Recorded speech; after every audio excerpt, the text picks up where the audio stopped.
morning. We are going to watch the Rose Petal murder this morning, and then soon we'll go into the Monica Sementelli trial. But today's going to be a little bit interesting because it's the first day back after an extended weekend. They didn't have court yesterday because it was President's Day.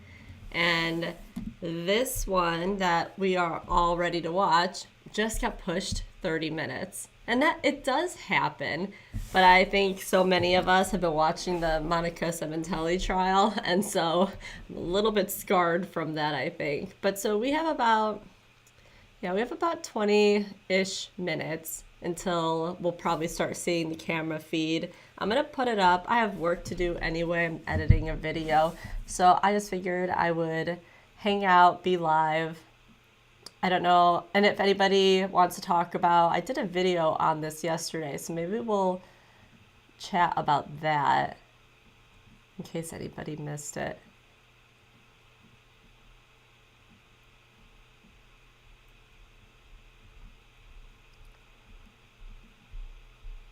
Okay.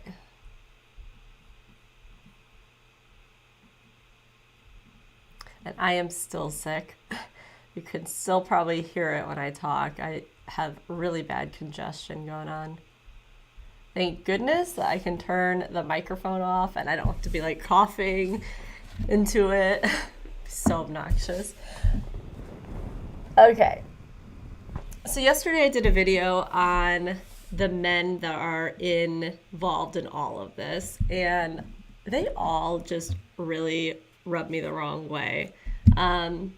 We know Hughes, he's the one that is right now on trial for murder. He's now 33. His best friend was Christina's ex-husband, and her ex-husband is 63. Let me show you a couple pictures. Me and Dominique were talking about it in one of our chats that is under a video. Maybe even it was this one, so maybe I'll have to go back and look. But so I was saying that it sounds like this guy also was at some point arrested. They think that this was set up, that he knew that Hughes was going to do that, and he left the country. He took their daughter and left the country. I got some of it. So that's him right here in the gray. He is in a courtroom. There was pictures of him in inmate outfits. So at some point he was arrested, and so I went and I looked, and he was arrested for harassment and something else, but I'm sure it has to do with the child because he essentially kidnapped her. It's so messed up. And I guess he had done this the year prior too. He would just get his days of being able to see her and have her, and he keeps trying to leave the country. It's a mess. So yeah, I think he was. I don't think he is in jail anymore, but I am unsure. So we'll just have to see if that ends up coming out at some point in the trial. But so there he is. He's 63. Here is Hughes, who I said is 33. Christina is 41. And then she is engaged to Bradley Post. And this is Bradley Post and her. And I don't know what it is. I just get like such bad vibes from him. Even before finding out anything about him. Now we know that he and Christina were taking explicit photos of children, possibly selling them for money. I mean, just gross, bad stuff, right? So even without knowing that, I already thought like, oh, he's kind of, I don't know, there's something off about him. But then finding that out, I'm like, oh yeah, he's a bad person. Move this down so we could have more space.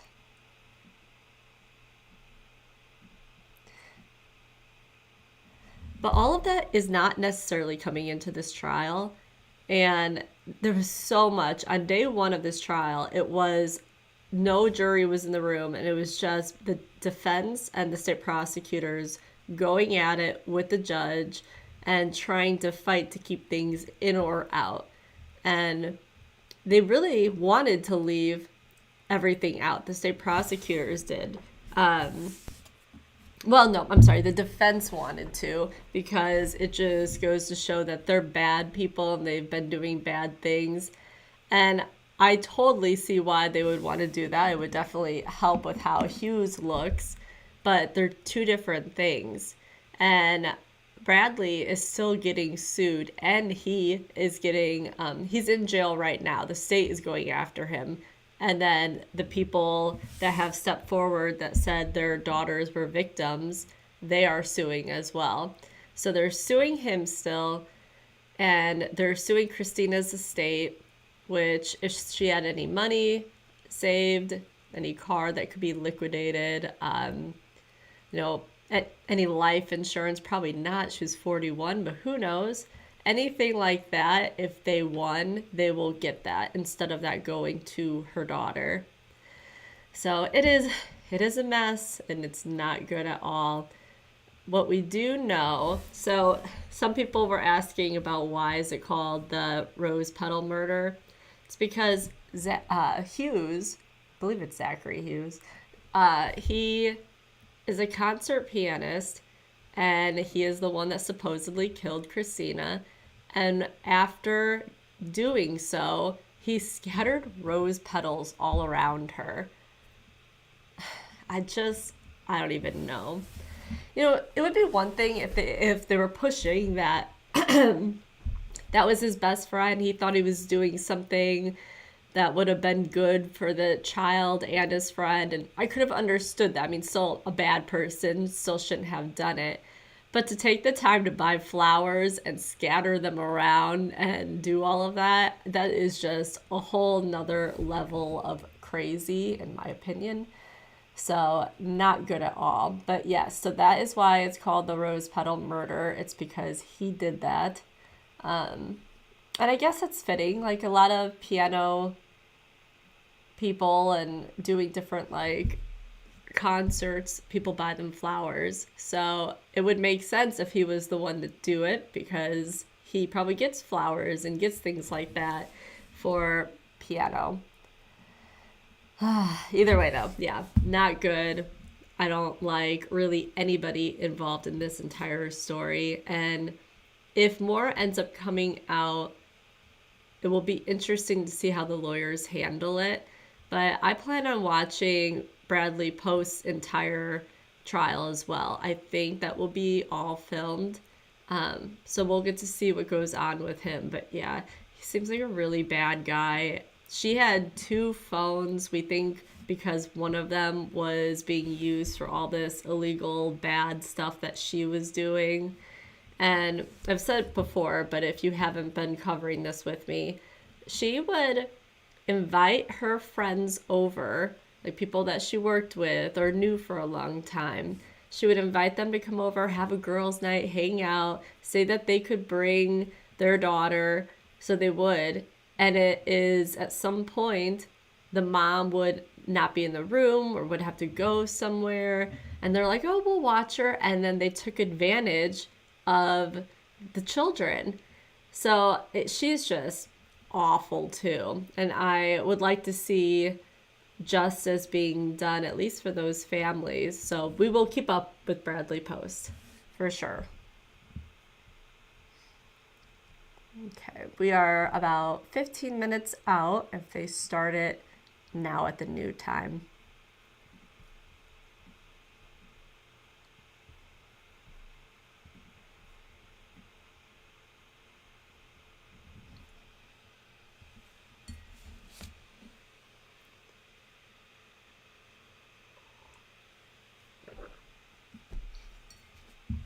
I'm going to mute myself in case I start coughing, but I'm here if you have any questions or anything before it starts. I'm going to go back to editing, and yeah, like I said, we're now closer to 13 minutes away.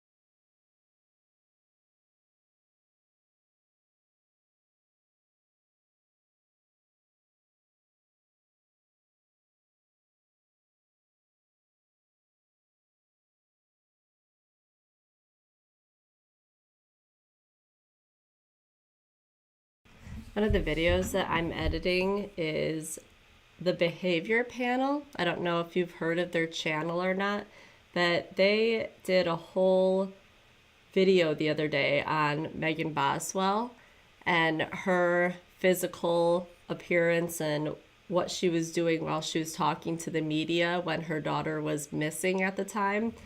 So I've been editing that up because I want to play some of it. I don't want to take their entire video or anything, but I really like them, and a lot of what they say just makes so much sense when it comes to Megan and other things that we've seen with her. So I'm trying to pull in all these different videos to show how she reacted, even in other videos that they weren't talking about. It's all pretty interesting. Court starts now in 13 minutes. It was supposed to be at 9:30 if you're on this time. It was supposed to be a little while ago, but they pushed it.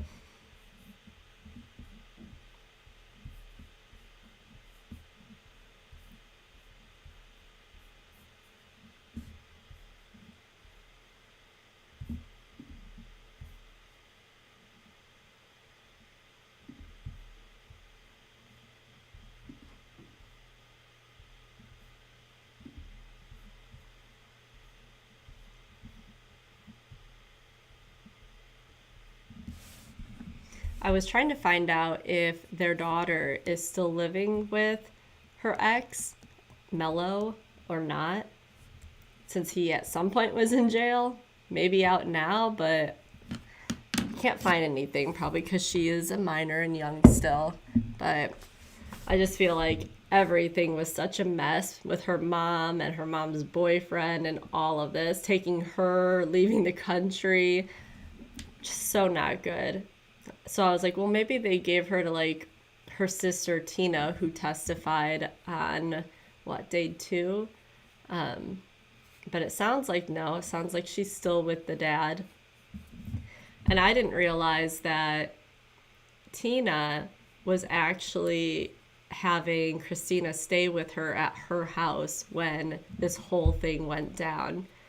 So I don't know if she's still living in the house or if they had to move because she had children in the house herself, and then this would happen there. So she probably has to feel a lot of pain and emotions if she's still living there.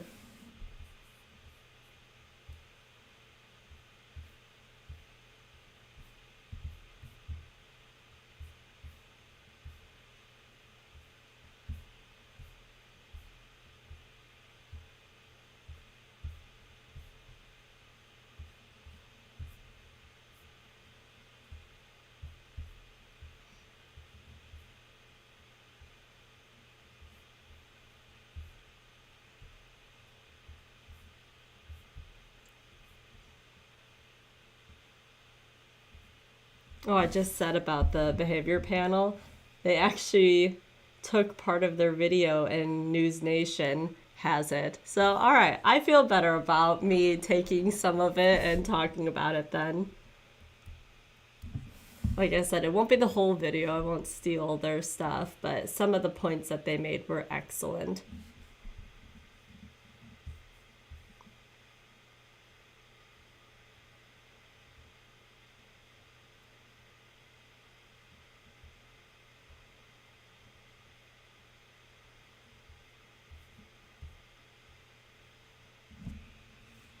I don't know if any of you heard, but there's a new documentary coming out for the Gabby Petito story. And I've only been reading through what people have said about it. I haven't seen it, but there's definitely new information in all of it. I'm surprised it hasn't come out already, but we find out that she had a boyfriend before that she was really good friends with. Wasn't like they broke up and like never talked to each other again. But she evidently, the last 2 days that she was alive, she was reaching out to him and basically was trying to find a way to get help because she wanted to end things with Brian. And the day that she called for the second time. He was working, so he didn't answer, and that is the day that no one talked or saw her again. So he was talking about how much guilt he has, which is awful. He does not need to feel that guilt. He was trying to be there and be supportive, and they were across the country. But yeah, it has to be so devastating. And I also saw that there's some things about Brian Laundrie's parents, and I am all for that. I'm going to read all of that because they were ridiculous throughout the entire process. And I don't know how they weren't held accountable for many things. I mean, it seems like they knew what was going on. They knew Brian was leaving, and they just let it all happen. Not good.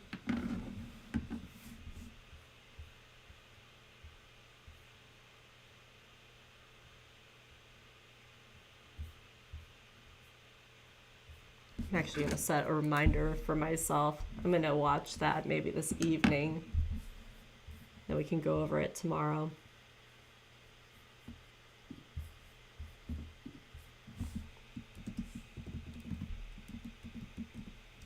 And she's one, so every once in a while I'll do like a Good Friday type segment.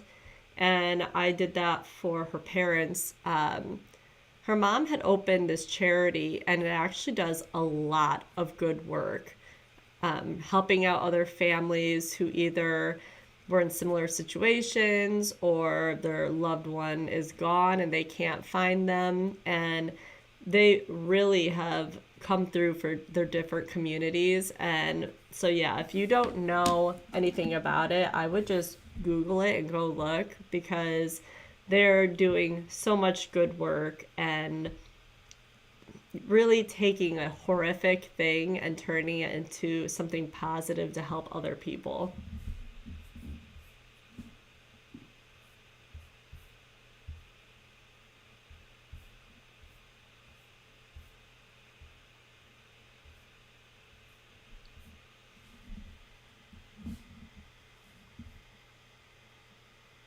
All right, we're about 5 minutes out. Hopefully they don't push it again. If they're doing that with this one, the Monica Cementelli one might not ever come on today. That one gets pushed every single day, many times.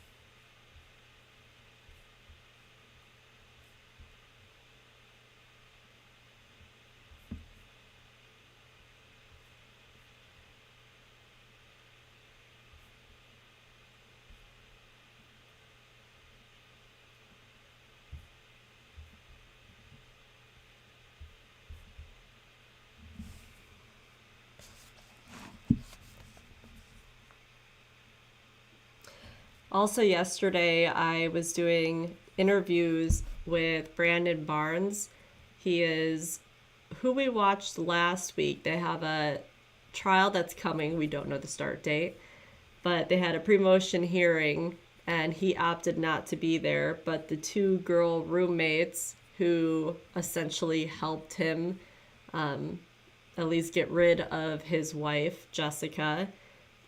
We went over his press interview, which was really odd and not normal.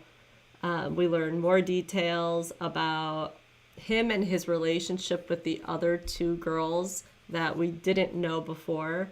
So if you're gonna plan on watching that, it's not a lot of, it's only like 10 minutes or something like that. So it's not a lot, but you should go check it out, and it's under My Lives. But yeah, this one's crazy. And his ex-girlfriend was doing interviews. I'm actually trying to see if she'll do an interview with me. Just talking about him as a person and what she went through with him. She has 2 kids by him. So will forever be attached to him in some capacity. But yeah, he sounds like he was a monster, still is, and his interview with the media when she went missing is so fake. It was just awful. That's who the behavior panel needs to do next, I think.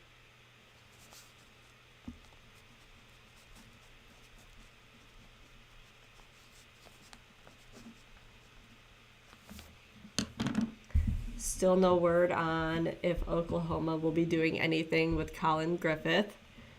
I keep looking, just nothing yet.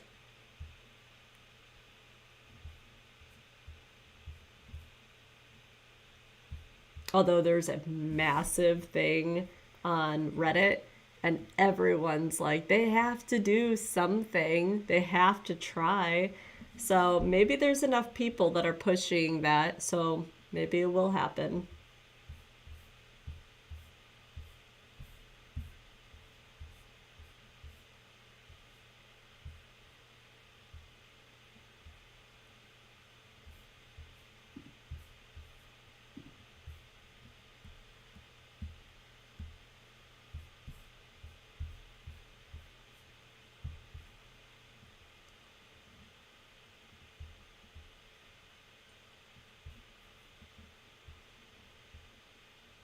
When I do the behavior panel Megan Boswell video, I'll include any of the facts that I have found recently that we haven't talked about. Unfortunately, though, the whole thing of her being pregnant with a second baby, I still can't find anything. Yes, the jail says she was. She told people via text she was, but I can't see any concrete proof, and it doesn't look like she actually had a second one. So I don't know if she lost it, if she really even was. I don't know. I wish I could answer that for us, but that is totally sealed up. They have not released any information on it.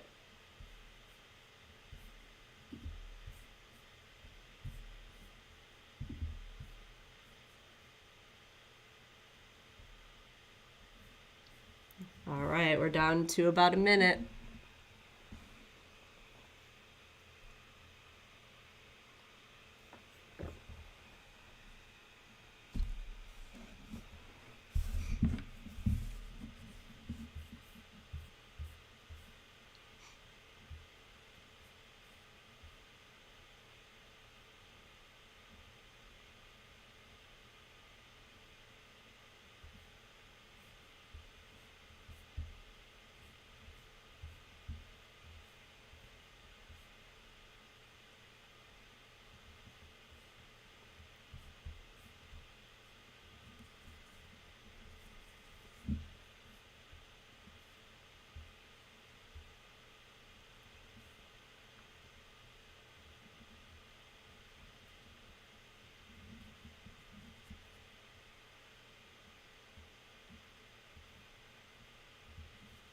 Seems like everybody's keeping up with the Blake Lively and Justin Baldoni stuff.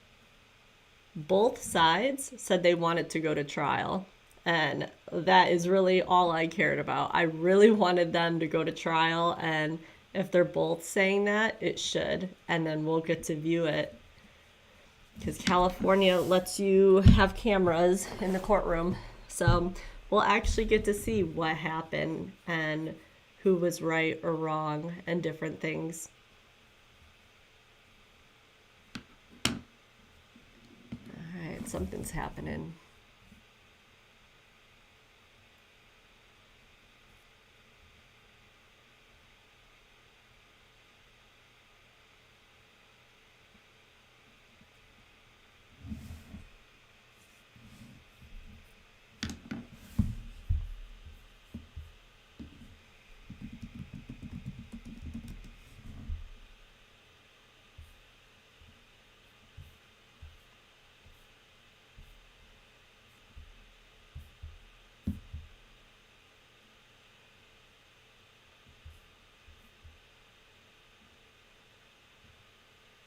Yay! Good. I did not want it to get pushed again.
for this trial, the police were testifying that at first, for like weeks, they had no idea who did this.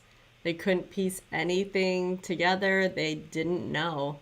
And it was because one house that was probably like 8 houses away. I mean, it wasn't like right next door, but it happened to catch Hughes.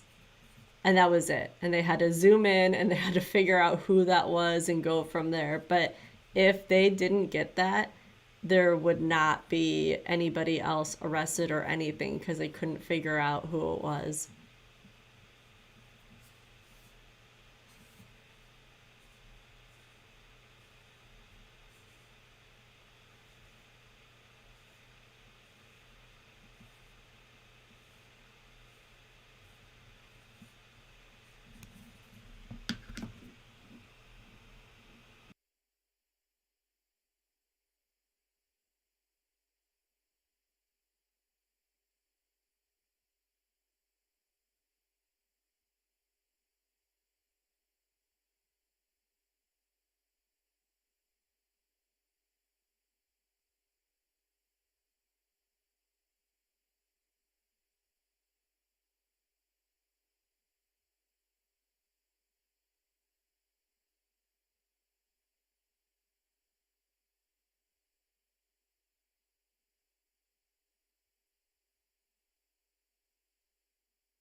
If you weren't on when I started this live, today they're back after a break since yesterday was President's Day. They didn't have court. So I'm pretty sure most of the trials today will maybe be a little bit late starting or maybe even like not being as long as a normal day would be for trial.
I think I'm too impatient. So yesterday when I was looking about Colin Griffith and if there was any updates about Oklahoma going after him and pressing charges, I ended up switching and was trying to find out where he's living right now. I mean, I don't want the address or anything, but I was curious to know if he ended up going and living with his grandma, because he had told his grandpa that he also wanted to kill his grandma. And I'm like, would she let him come live with her after everything that just happened and hearing that he made those comments? So I've been trying to figure out if they are together or not. And I found his mom's Instagram page, but she is not friends on there with any of her family members. I think maybe they may have deleted themselves after everything happened so people can't find them and look, people like me. So I'm still looking though. I'm just curious to know. Good morning, Astro.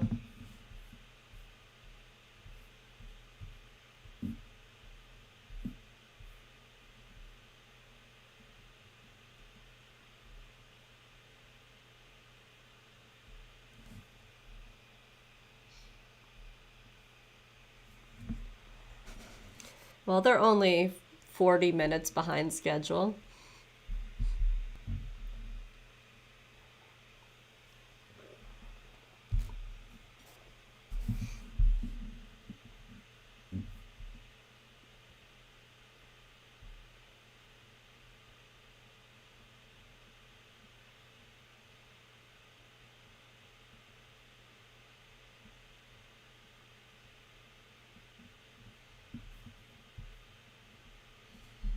Good morning, Kathy.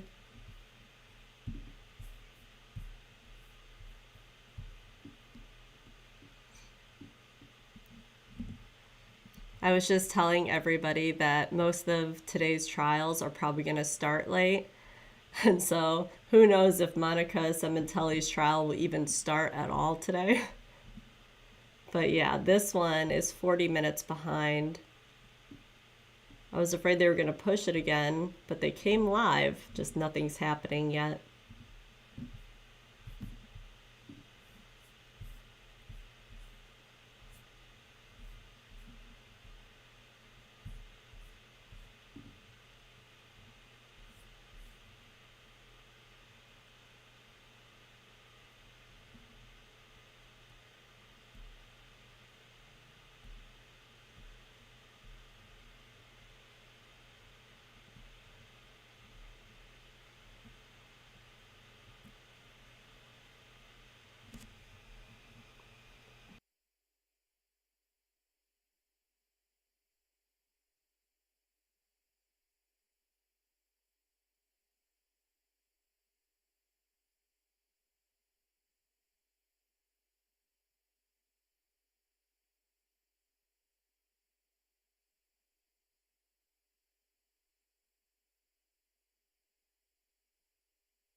So I was saying that I'm going to go ahead and watch the Gabby Petito new docu-series. I don't know if it's multiple episodes, probably. But I'm going to start that tonight. It's on Netflix. So, and if you weren't on earlier when I was talking about this, there are new things that are being said that we had no idea about. One of them being her ex boyfriend. She actually was calling him for help and to try to get out of the situation she was in while she was with Brian. And she even called him, and he missed the call because he was working, but she called him the day that she went missing. So she was definitely reaching out to people and trying to get help and trying to make good choices. I just want to know if there's anything more that the Laundries have to say or anything more to hear about them and what they did. They were very frustrating through the whole thing.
So I haven't really been following it, but the jury for ASAP Rocky is in deliberations. I might have us watch the closing statements at some point. I didn't follow it at all, basically. I think I did one video, two videos on it, but really the video I did on it was just highlighting a part of the lawyers being ridiculous in it. The defense and prosecutors were such babies and fighting and yelling and definitely no professionalism. So bad.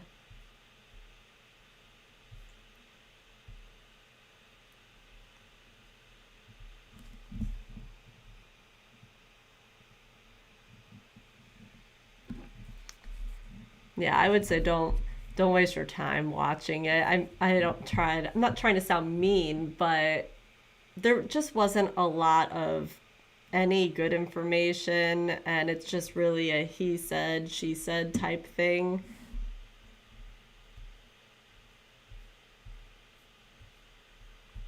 And then a lot of people were following it because they were like, oh, Rihanna's going to be there. I'll watch because she'll be there.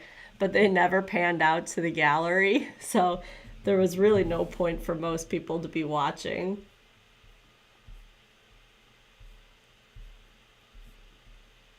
We saw yesterday Karen Reed did an interview as her second trial is approaching.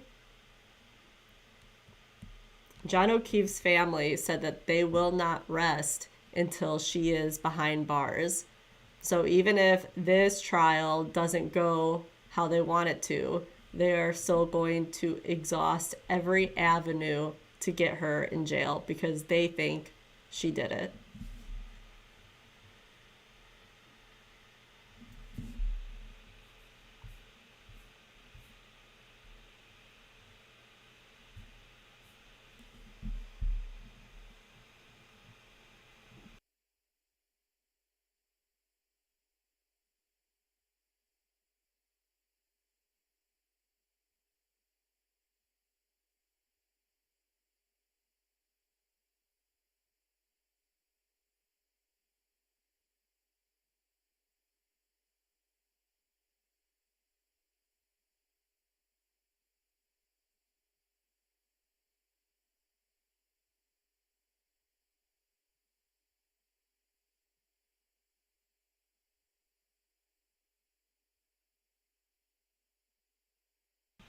Well, maybe.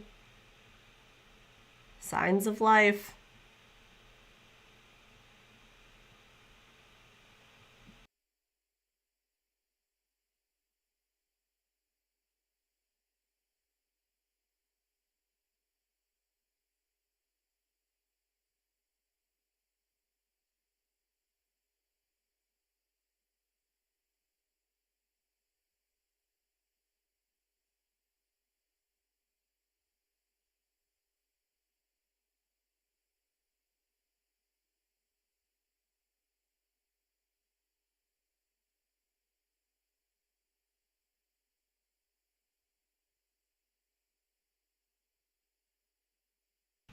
There's a trial that is still pretty far out, but that will be happening um, with Jesus Monroy.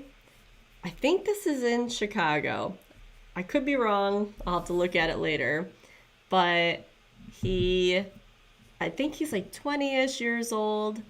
He slept with a minor. I think she was like 17. And she got pregnant, was going to keep the baby. And somebody ended up luring her out of her home, taking a walk with her to the end of the street, and they killed her. And they are pretty certain it's this guy. It is the baby's dad. And he already had been sitting in jail, but they just added all of these other charges onto him. And we will definitely be following this. I did one video on it when this first was breaking news, but there's so many things going on with it that I think will be interesting for us to watch. Her family has been so outspoken, and even her brother, like her brother's out there talking to everybody, and really trying to make a difference in their community, even so this just happened for them.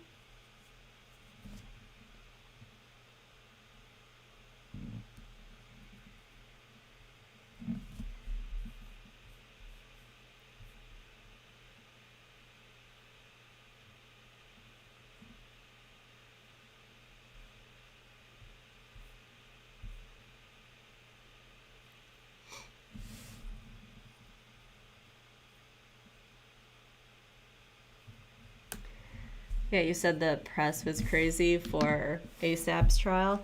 This is one of the reasons why I haven't been keeping up with the Blake Lively and Justin Baldoni stuff, because there's so much information every single day from everybody talking about it that I'm like, I'll just wait. I'll wait for the trial and watch and then do videos around that. But I don't want to post every single day about this when everyone else in the whole world is as well. Too much.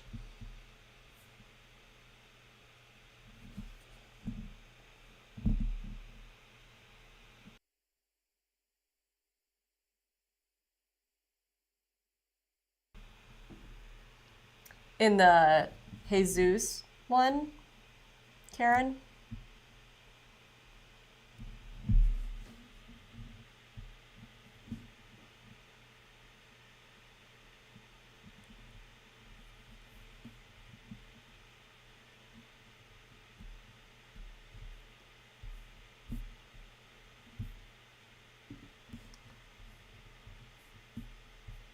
Well, it's probably a good thing you avoid it. I'm sure you're much happier not seeing all of that and on repeat.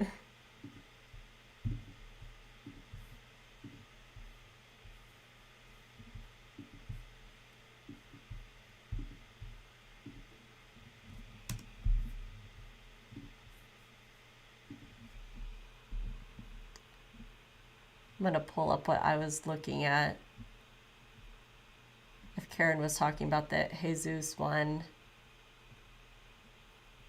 so she can see what it looks like.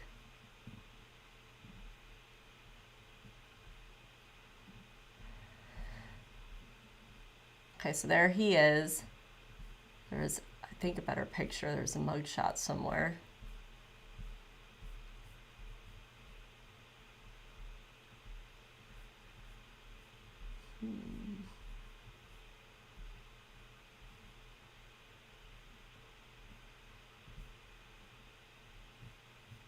Too many ads. Court TV. Too many ads. Let me just type it in.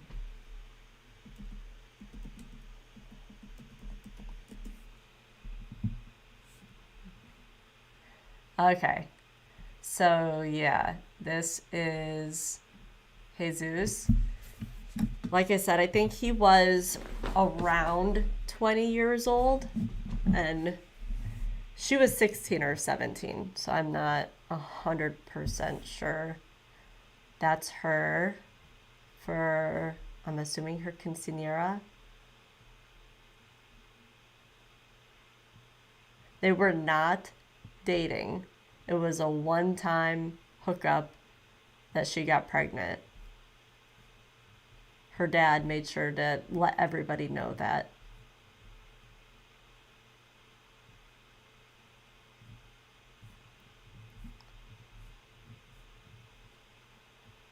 I'm going to confirm if this was Chicago or not.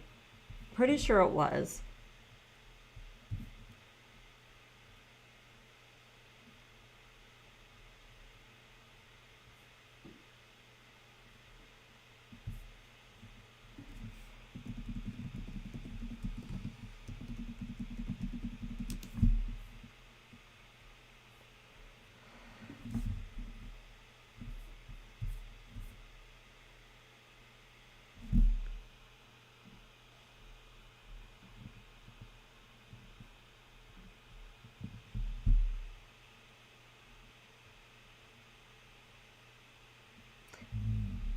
Oh, nope. Not Chicago. Georgia. Well, there was one in Chicago that I followed too. Because I remember his name, but now I don't know which one it was.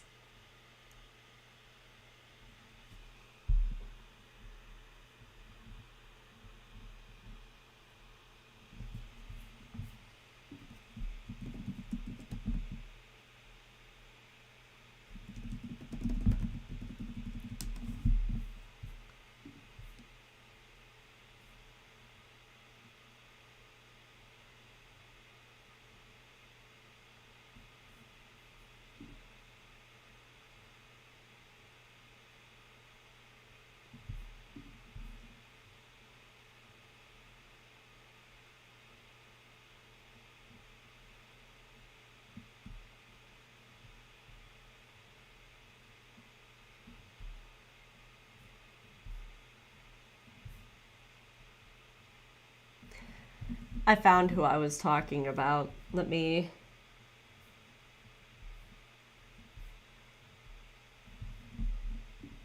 I'll show you who I was talking about. Too many cases that are just awful.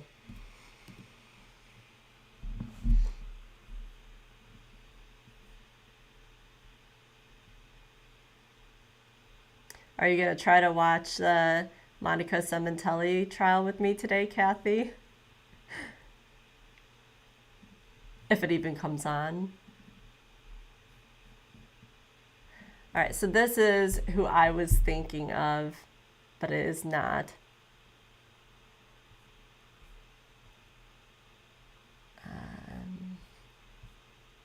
All these people involved, horrible people.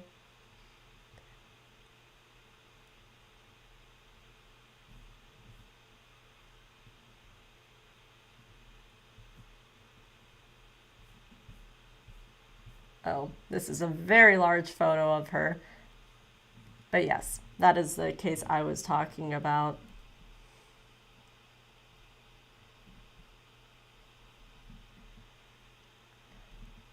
I cannot believe they're not starting yet.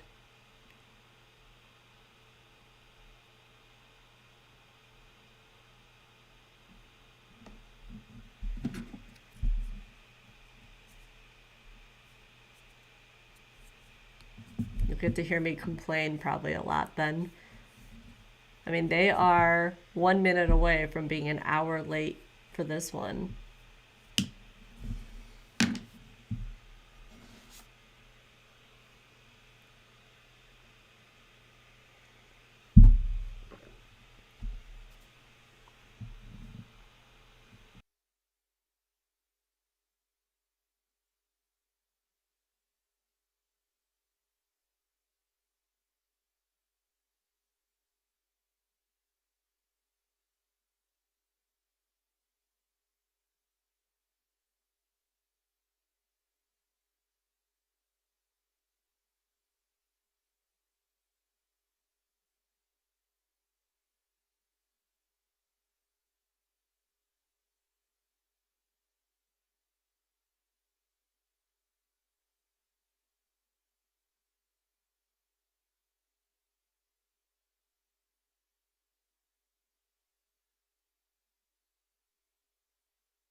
Kathy, were you saying that we're going to hear the defense's opening statement for this trial?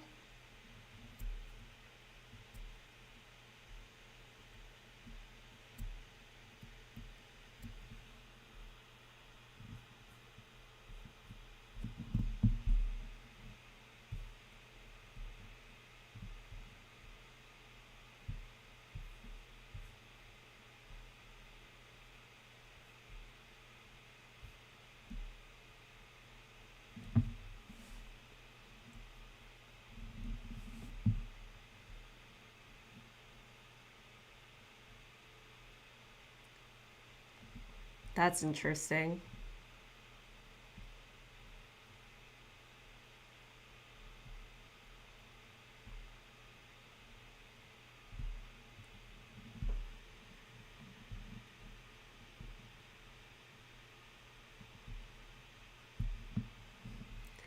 Sorry, David. And we just were on a holiday break. So, really, starting at like Friday, Thursday night, even till now, there has been no trials. So, I did some videos sporadically through the weekend, but now we are back. But because of that, everything's starting late and taking quite a while.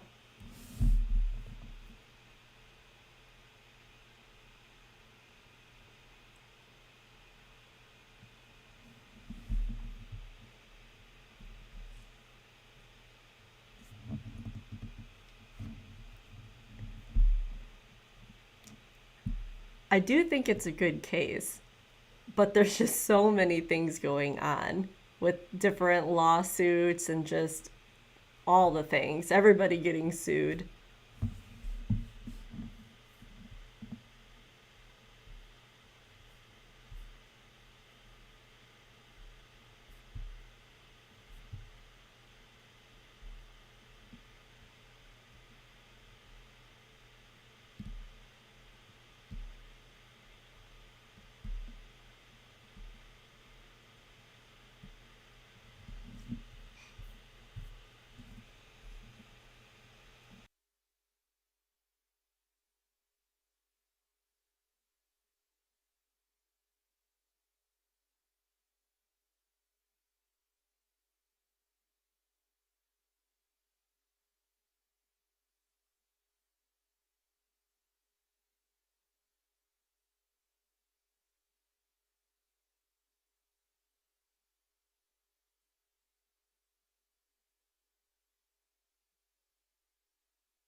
Monica's trial might not even start today.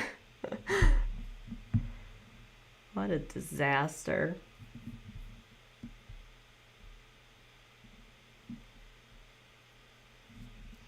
Although, I feel like I keep jinxing myself, but I have a feeling that Robert Baker is taking the stand this week.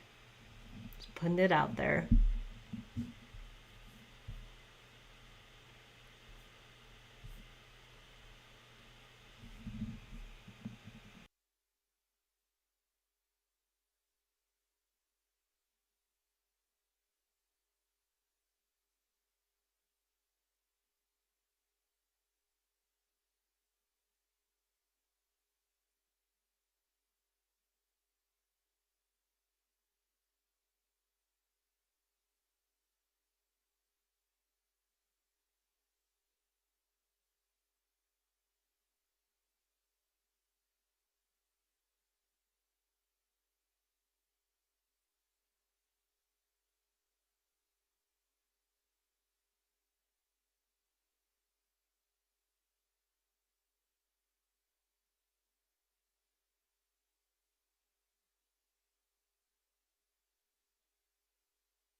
We are almost at an hour and 10 minutes late.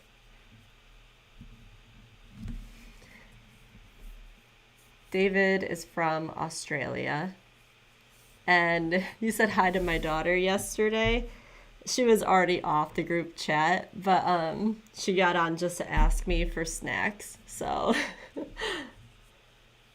definitely utilizes what she can to get what she wants.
Yeah, Christina did, and her fiance did.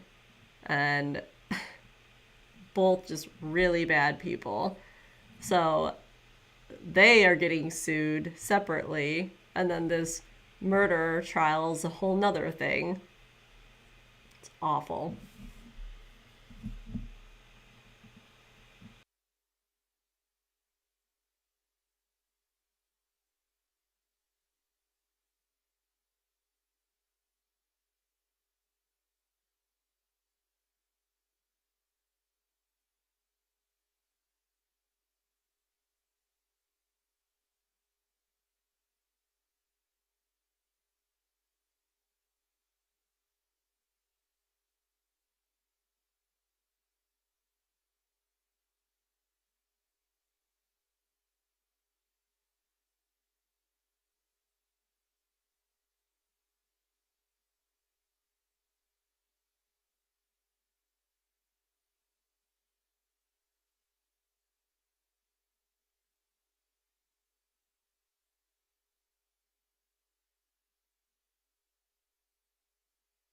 Yeah, Hughes was best friends with her ex who took the daughter out of the country. They were best friends.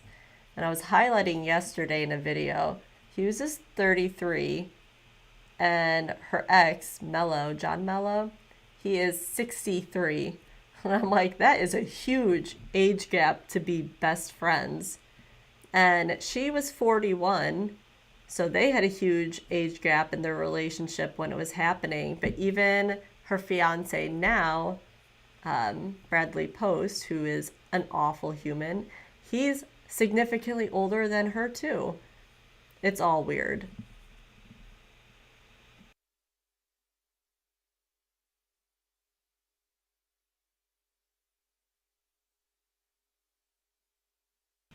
Yeah. I think the ex knew what was going on. That's why he left the country and had his alibi. And if they didn't catch Hughes on one camera in that neighborhood, which they didn't at first, but if they didn't, they would have never found out who did it. It was because of one camera that happened to show him that they were able to zoom in and go through everything and connect him to it.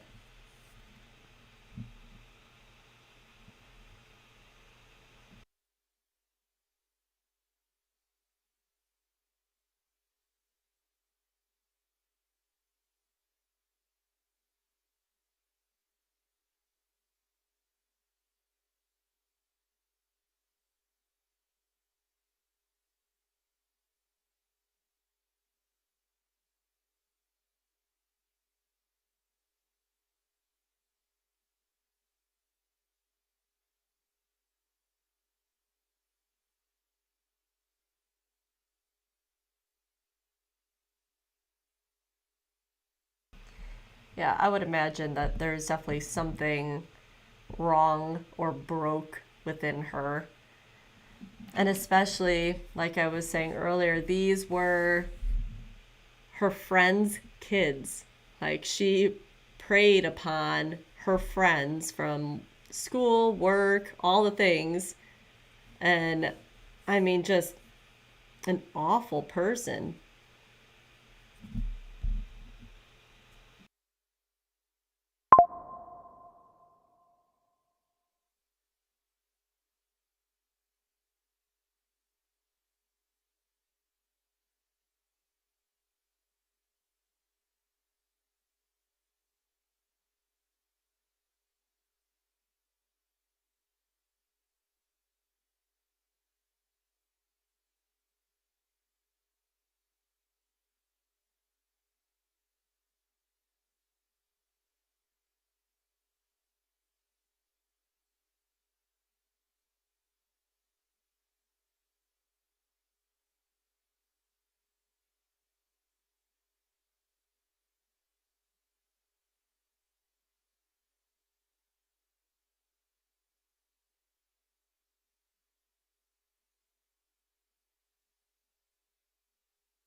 Yeah, she would invite her adult friends that she had either known from, like I said, school or maybe coworkers, and she would say, "Yeah, let's have a girls' night. Come on over. You can bring your daughter." And Christina and the fiance would prey upon that and get the child alone. I don't know if they ever offered to like babysit them, but that's what happened. It was people that Christina was friends with, and she was doing that to their children.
She, well, what we know so far is they would have them take off their clothes and pose them in explicit ways and take photos.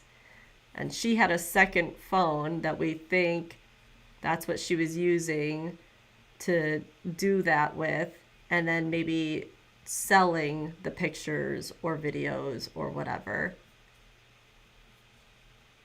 But he has a trial coming, so we will watch that when it gets here. But yeah, awful.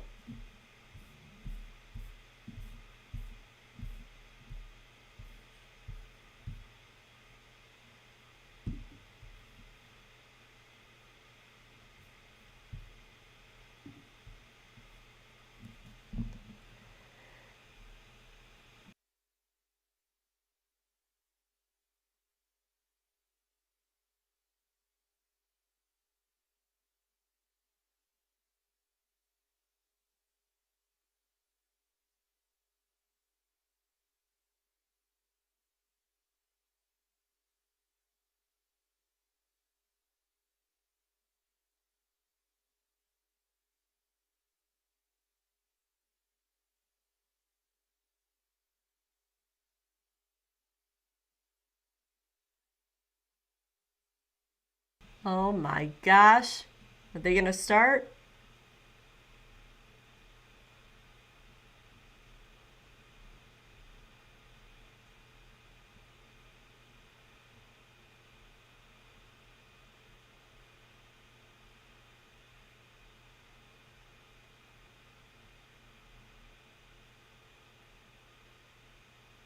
We're only an hour and a half late. Where is he going?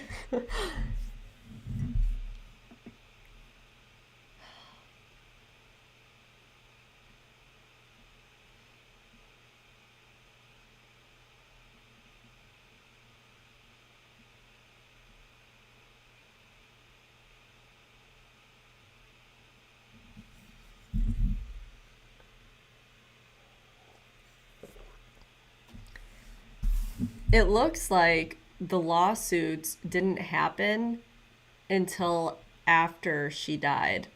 Like, literally within the same week of her dying, that's when things were getting presented. Let me see if I can find the exact date of when this started. But that's how then they turned around and said, well, we're still going after Bradley and we'll just sue her estate.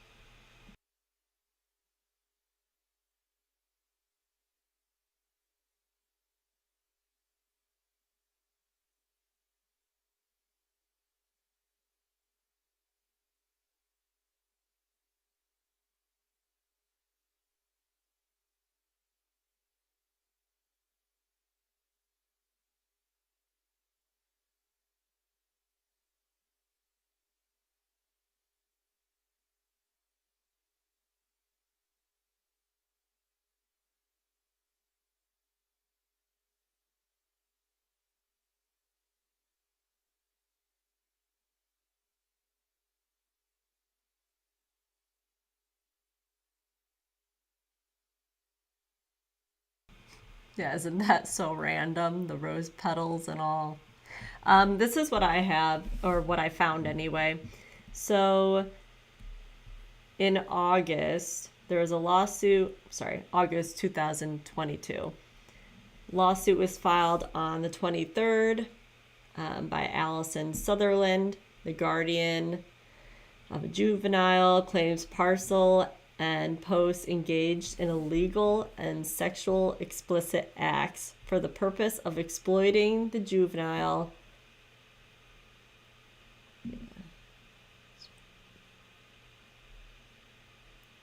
I'm not reading the whole thing. So let's see. This is just the first one, I think.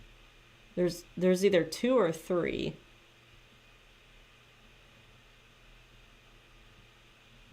And Zachary Hughes was 29 when he killed Christina. Okay, so that was August 23rd for that one.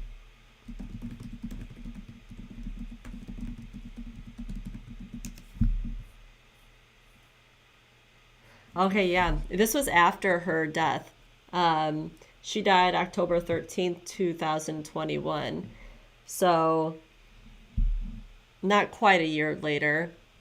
I'm not sure about the other 1 or 2 that are out there. But yeah, this started happening right after she was killed.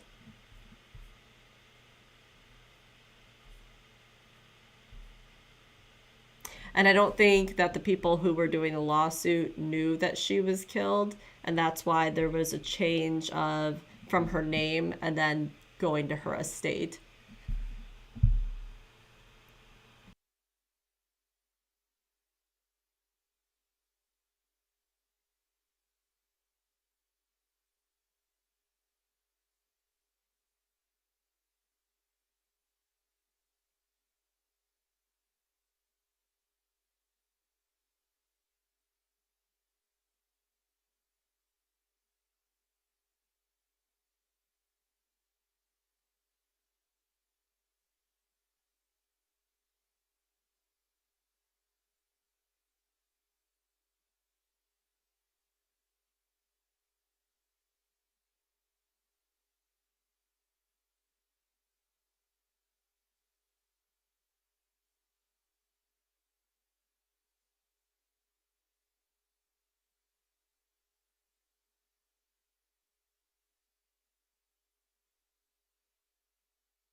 For ASAP, the jury is deliberating.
Yeah, I was not interested in following that trial. And I am happy, though, to have made a video about the attorneys all screaming at each other and being crazy people. It was ridiculous.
Was Melly the one where he was screaming in the courtroom?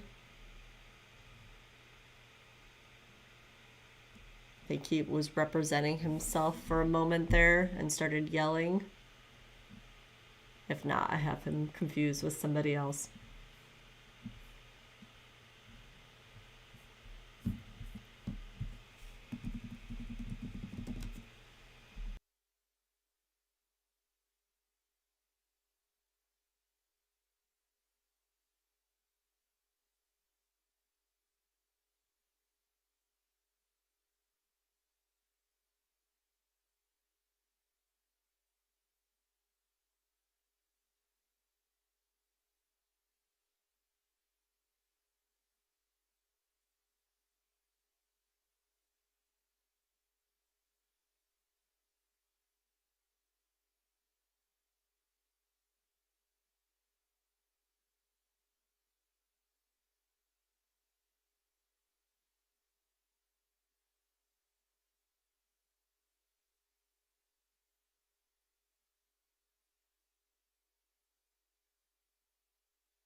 Yeah, I got him confused with Ronnie O'Neill. He was the one screaming in the courtroom.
So this is the Ronnie O'Neill guy that I was talking about. He's a rapper. He represented himself, I think, for most of the trial. And every time he had a chance to speak, he was just screaming at the jury, screaming at the gallery, would not stop. He killed his girlfriend and their daughter.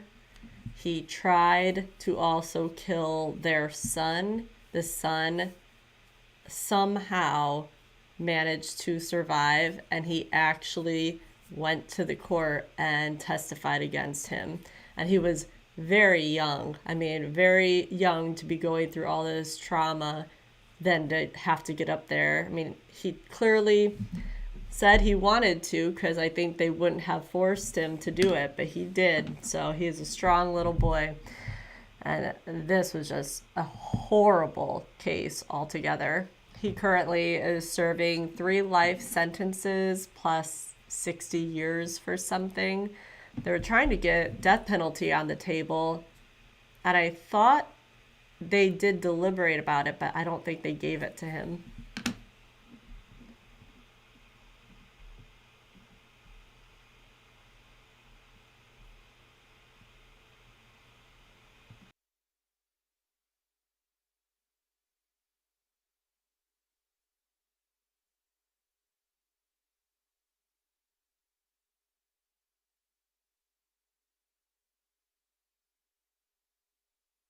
Yeah, I kept peeking at Long Crime and others to see if anybody has anything working, but nope, we are all on hold.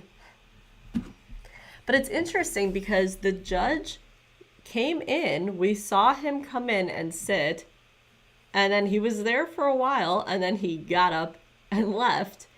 So that is odd. Yeah, the cross examining his son, I mean, it's awful. And then he was calling him a liar, and it's like, really? I'm gonna look really quick and see his age. I don't remember how old he was. I just know he was really young.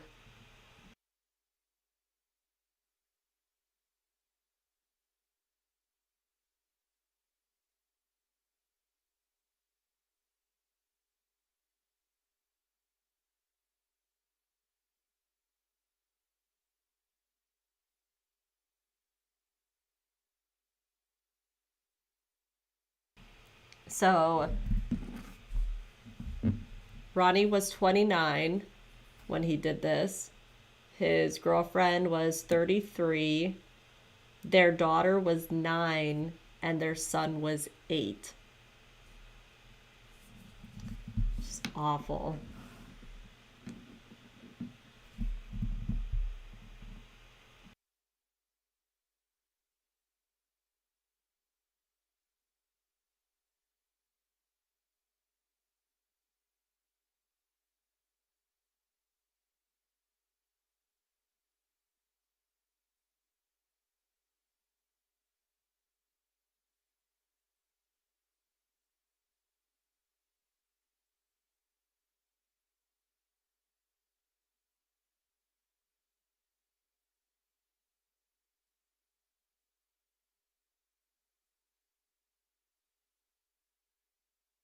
Yeah, his age when he took the stand was 11. So awful.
I agree.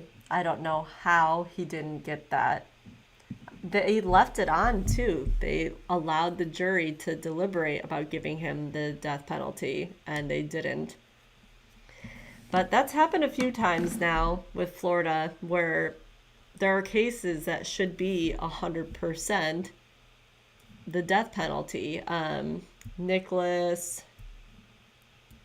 I can't remember, Nicholas Cruz, the shooter, that I forget which high school, that was on the table and they didn't give it to him.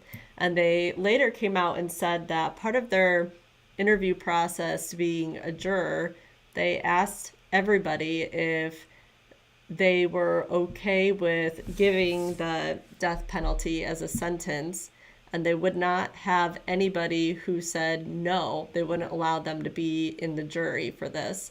And so everybody said yes, like I would consider it if it got to that point. But then one person changed their mind and said that they couldn't do it because of how they felt. And so they didn't do it. And that a whole bunch of people freaked out about that.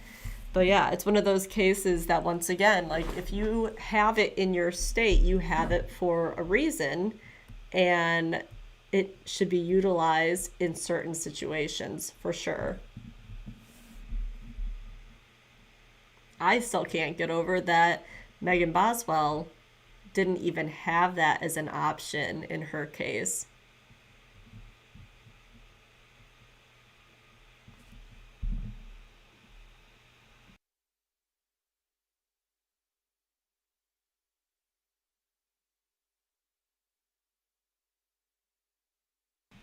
Florida trials are the craziest. I 100% agree. It's shocking how if it's a crazy story and you hear all this stuff, it's like it's always Florida, especially Orlando area.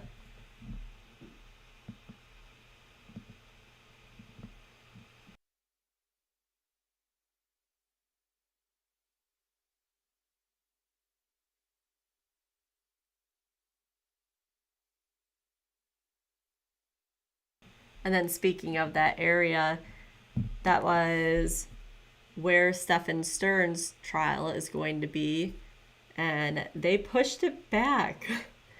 It's driving me crazy that they pushed it back and that Jennifer Soto has still not been arrested for anything.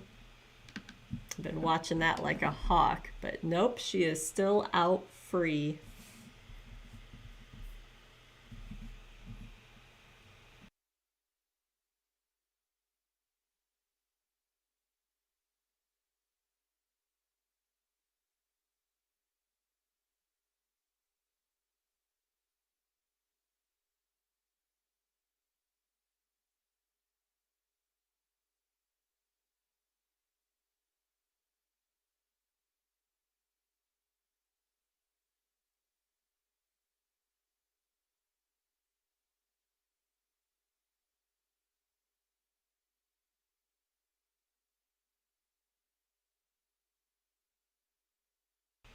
Judge is back.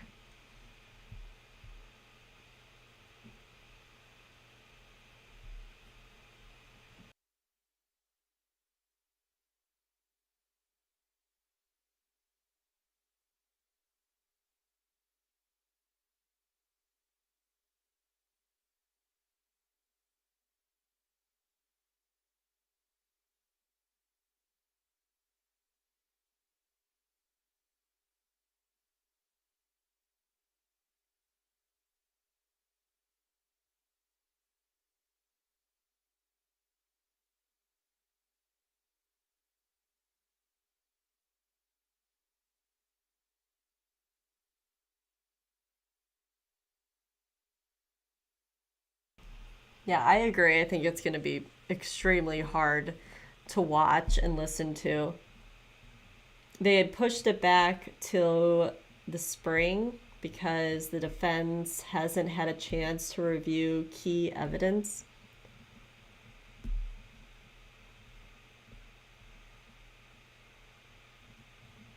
But I'm still hoping that Jennifer Soto will be arrested before the trial starts. I feel like she needs to be held accountable for something.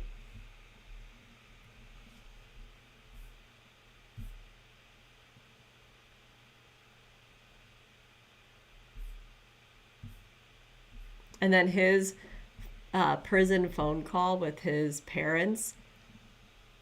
If you have not listened to that, I have it somewhere on my channel. I I can't even listen to it again because it makes me so angry.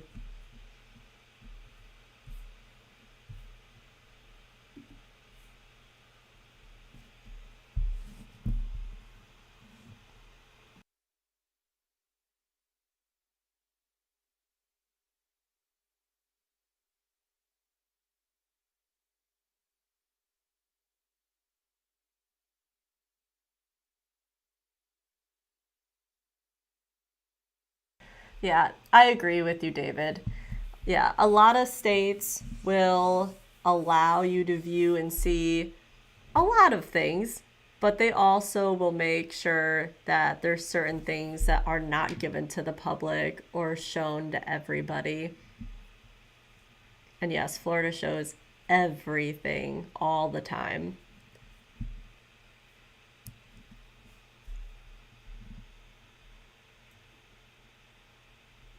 That's one that I haven't looked into recently, the Koberger trial and what's going on with that.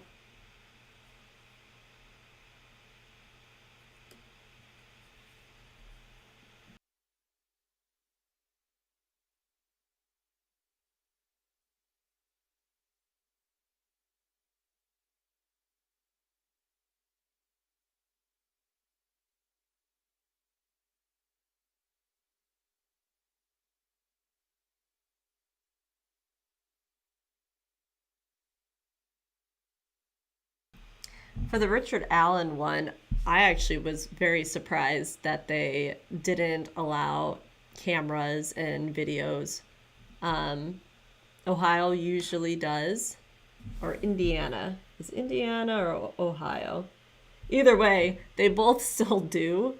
And this was so, it had so much of a following that I thought they would have tried to be a little bit more accommodating to let the public see some things, but they decided not to.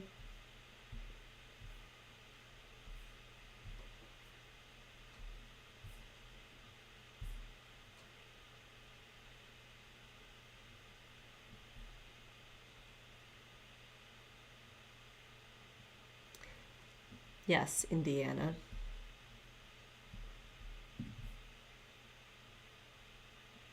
And that one was just crazy. I mean, he literally told almost 60 people that he did it.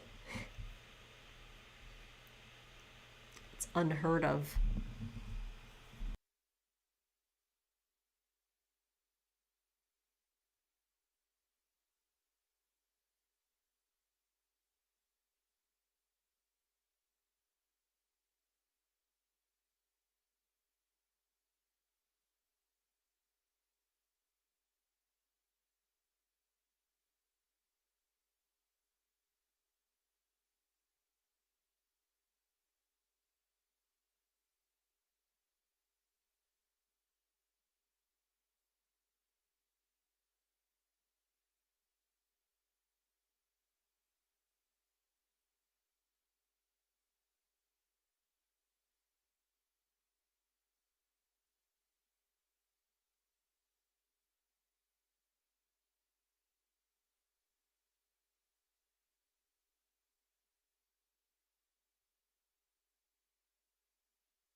I'm glad you just brought that up because I had heard about this, but I didn't know the name.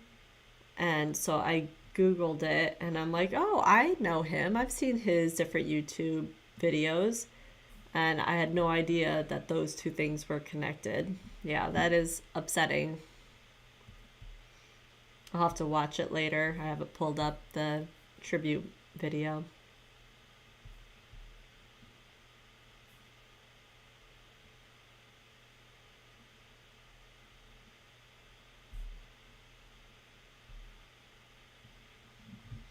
Has he still been doing videos this last month ish?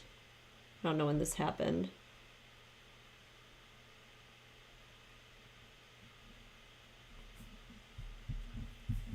I have to go look because I'm curious.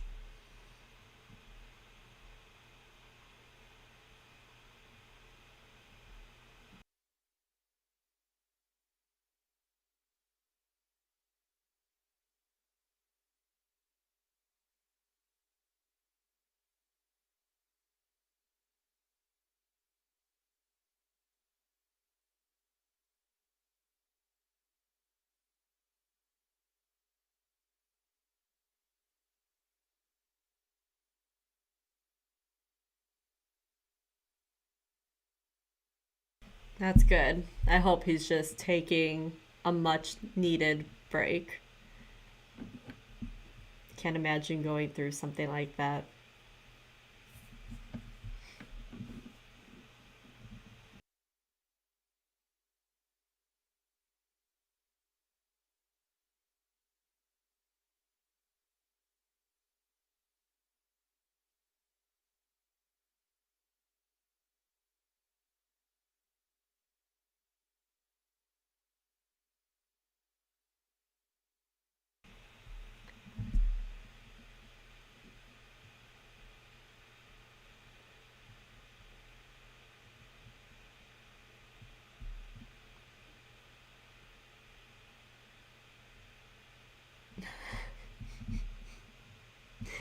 I didn't want to say anything because I didn't want to jinx it, but I thought we were rolling. Maybe not.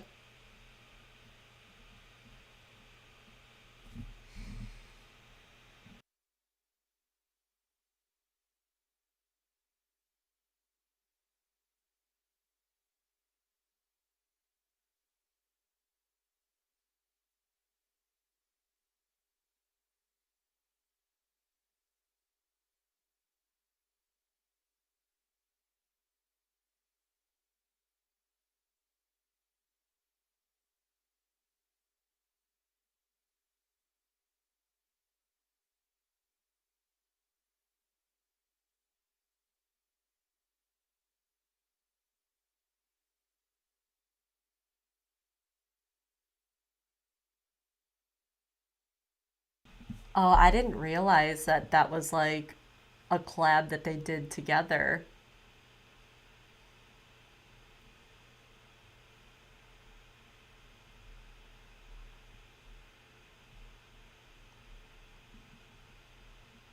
Yeah, I have it saved on my computer, the tribute, so I can watch it later.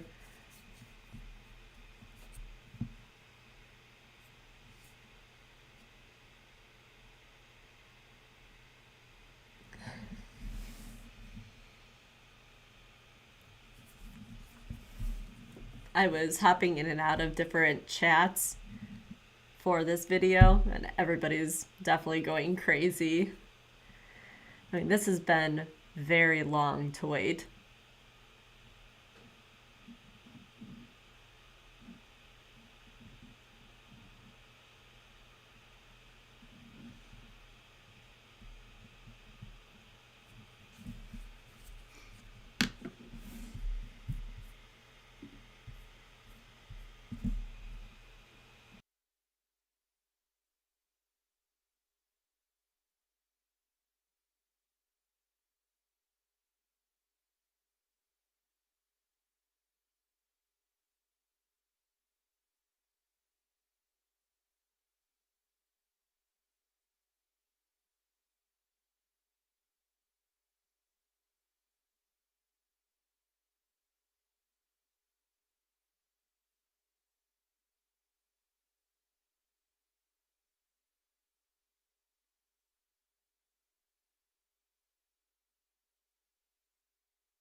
I mean, as it sits right now, it's been 2 hours late,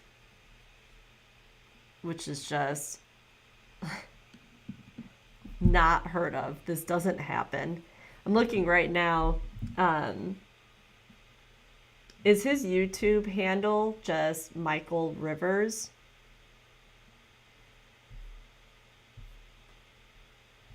Because I found his Instagram, but struggling to find him on YouTube.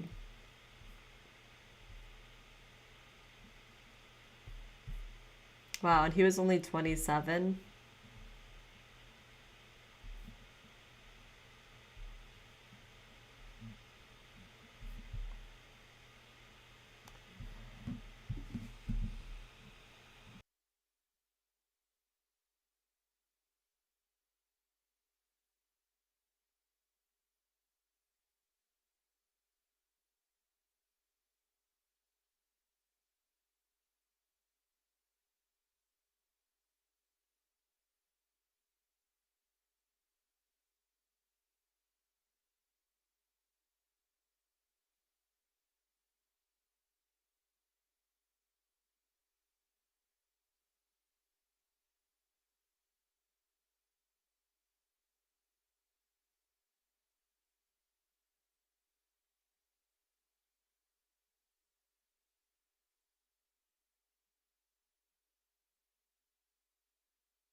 I found it. That took me a minute to find his page, but I got it.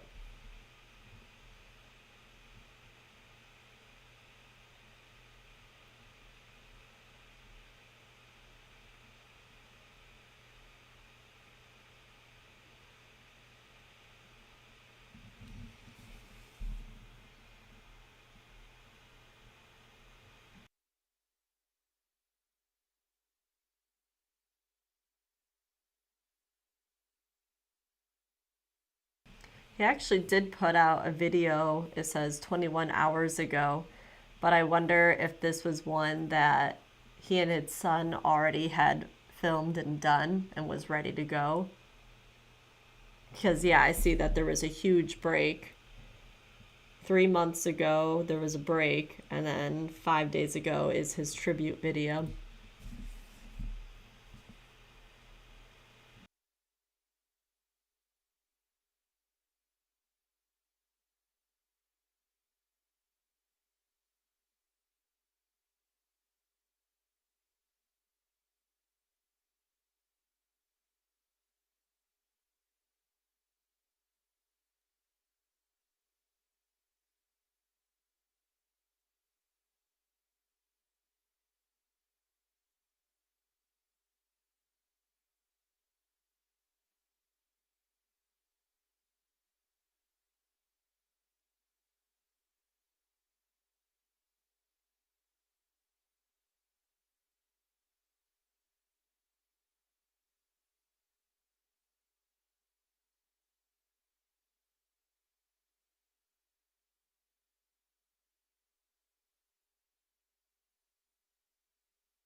I would be surprised if that's what they're doing, but I guess technically it could be something that they're doing.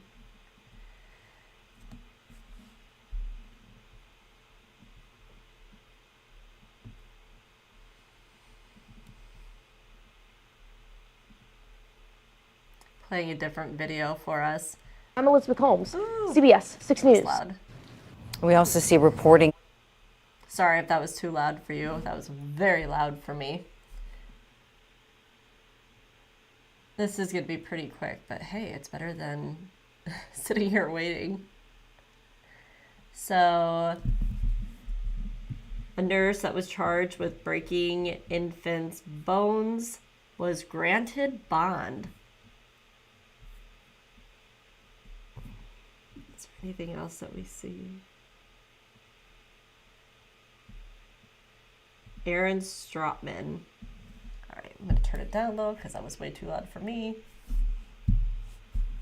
And obviously, if the trial starts, I have it open. We'll go back to it. Using premature babies has been given a bond of $25,000 that she posted. Aaron Stropman, this is the defendant right here, is accused of breaking the bones of NICU babies that she was caring for. This lady suspected of harming at least 7 infants between 2023 and 2024. She was even caught on camera. But a judge gave her bond after a mental health evaluation. How does that work out? WTVR's Elizabeth Holmes has more. 25-year-old Aaron Stropman is facing charges for malicious wounding and child abuse. She was granted a $25,000 bond, but she must meet several criteria. Some of which include wearing a GPS monitor and staying at her parents' house. A judge also said she cannot provide medical services as a healthcare professional or be in the presence of minors or vulnerable adults. The judge granted Stropman bond after she underwent a mental health evaluation. The results of that evaluation were sealed after they were presented in court. Stropman's attorney said they were pleased with the judge's decision to grant bond, but prosecutors objected to any conditions of release based on the nature of the case. That we believed that the actions were so egregious and the strength of the Commonwealth's case is so strong that we did not believe that there are any conditions to ensure safety to herself or Just looking. Nope. safety to others. The court, of course, is our neutral arbitrator and has the law, and he was very purposeful in going through the factors. And so we do, we understand. Right now, Stropman only faces charges related to the possible harm of one infant. Dominique Hackey, who says his infant son was injured at Henrico Doctors Hospital in 2023, said he and others are disappointed. I think we share the same feeling of anger.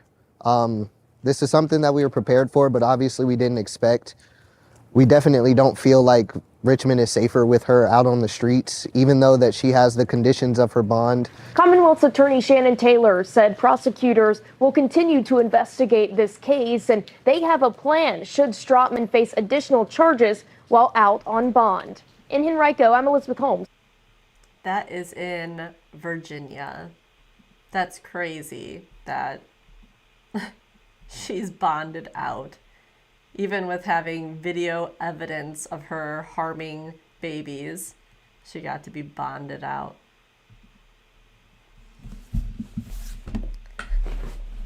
So far away. Let's see.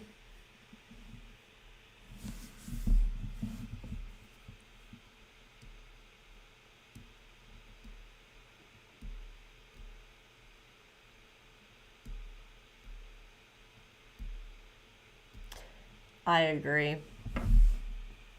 Whenever there are judges that make calls like this, I always wonder if they're somehow tied. Like if the judge is somehow tied with her or this family or vice versa, because they should recuse themselves. But there have been times that judges won't, and they do things helping somebody who shouldn't be getting help. It is not good.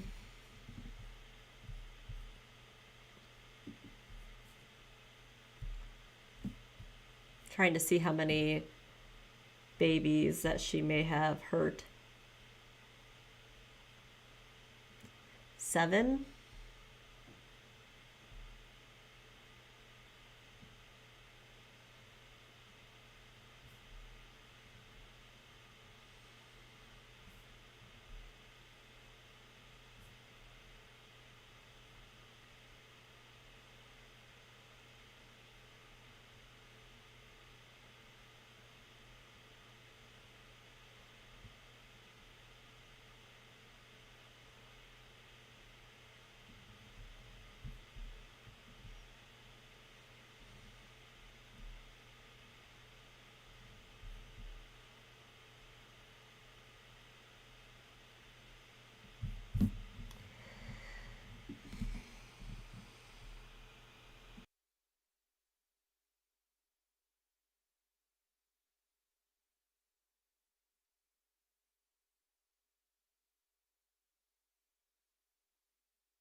So, if any of you have followed the Harmony Montgomery trial, you would know her dad, Adam Montgomery, has officially been found guilty of her death and killing her.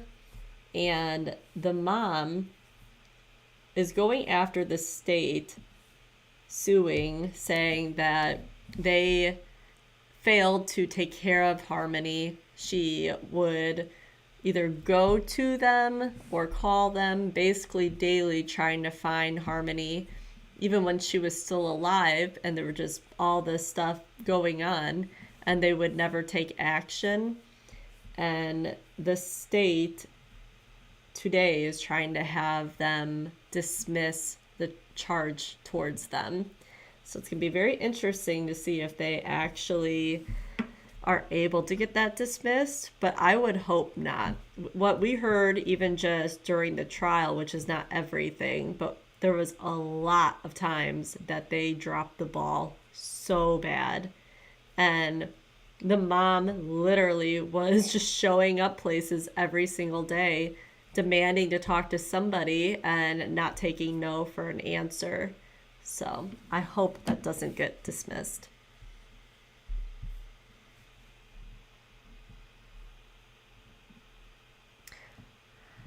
Oh my goodness. Kathy, you made the joke about it's going to be time for Monica Semitelli's trial, and you were right. We are what? 45 minutes away from her trial starting, and this isn't doing anything.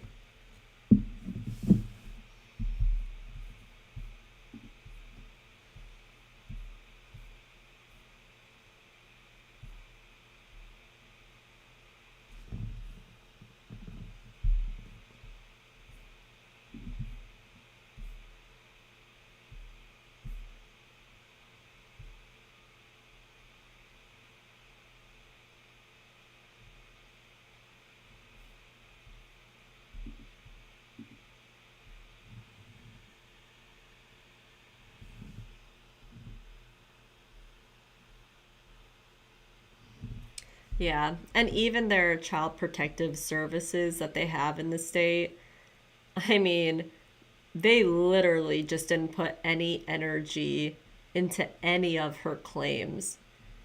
And she, like I said, she reached out every day, even showing up physically to places to make somebody listen to her.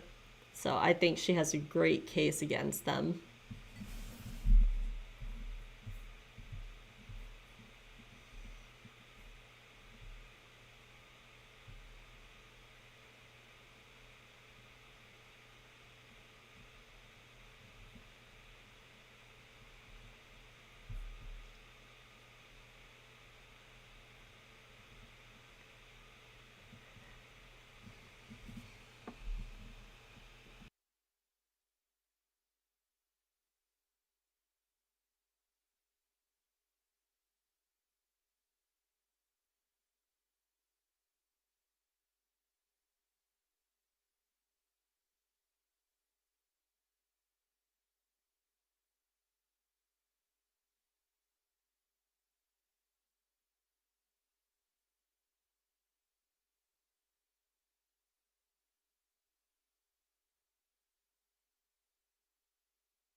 I think I like your theory. Maybe a plea deal is happening right now because I can't think of any other reason why this would be taking them so long. The judge is there, so it's not like he's gone or in a meeting or something. There has to be a big reason that they can't be in court doing this. I think it would be kind of weird to do a plea deal on day 5, but I'm sure it has happened before, so maybe that's what it is.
Do you know how long ago that Reed's trial started? That is so weird.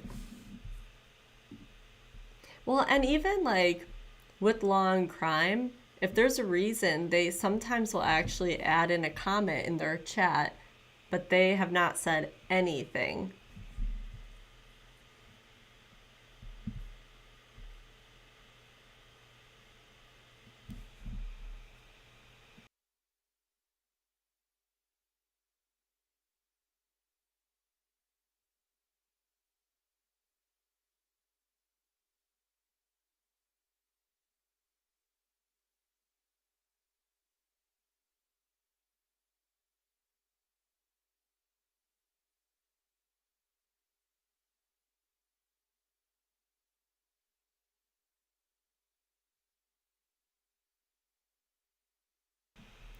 Their chat, people keep saying, well, they're going to come back and be live for 5 minutes and then they're going to go to their lunch. Which is funny, but the Monica Cementelli trial was doing stuff like that. That was not funny.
He's back.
Did he just leave again?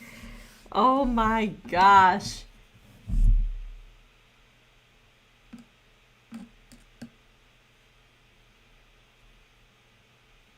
How have they not put out what is going on? This is crazy.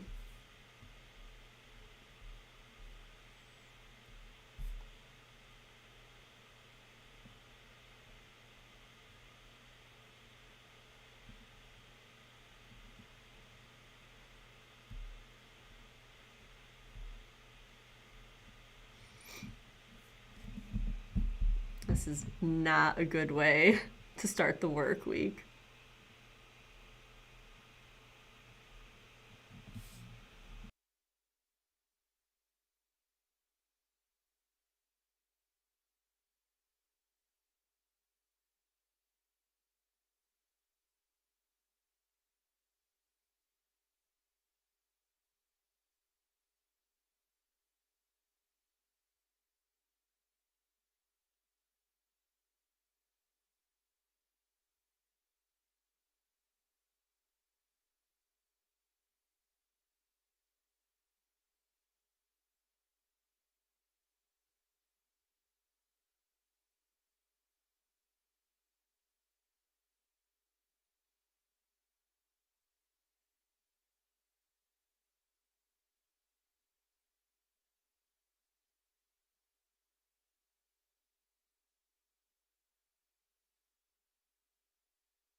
All right. If they do not start in the next 5 to 10 minutes, I'm gonna say it, and I might regret it, but if they don't, I'm gonna go ahead and I'll close out of this live and put on Monica Cementelli's trial. It's supposed to start in 25 minutes. That one always starts late, so so I don't know what to expect, but this has been 2.5 hours. So we're not going to sit here anymore. 5 more minutes, 5 to 10 more minutes, and then I'll make that call.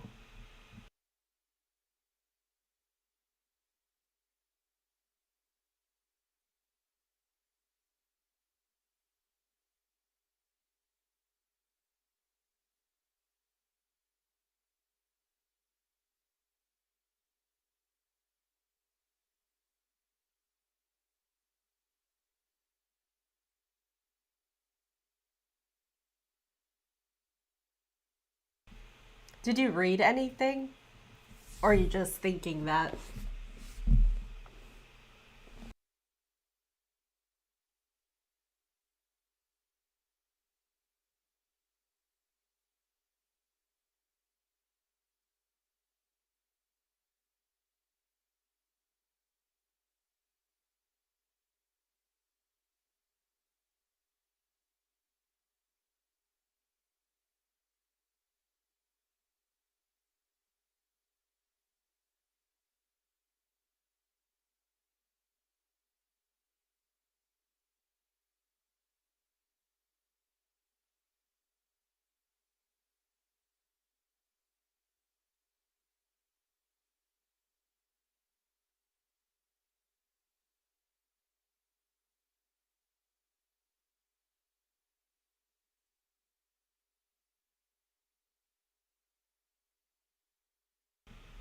I mean, it's the only thing that would make sense to me, but you would think that Long Crime or somebody would write saying that that's what's going on.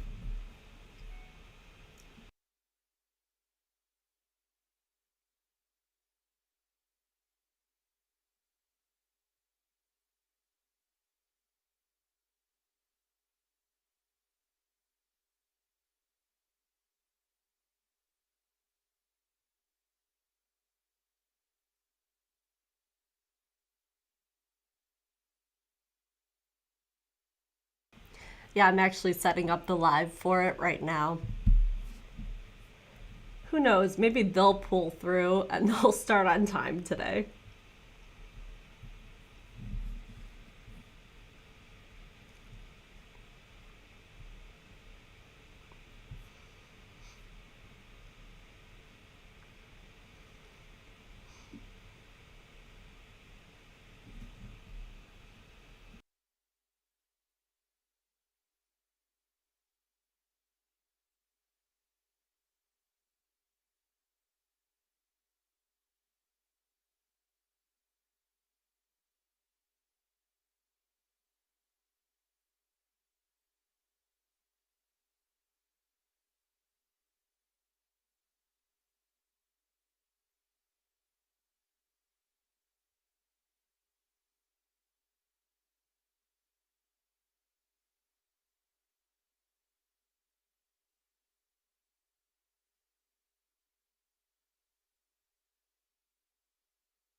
Here we go.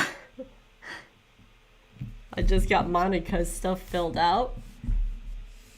Let's see what they have to say. See if we are going to stay here or leave it.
And that is them with their audio off right now. There that is.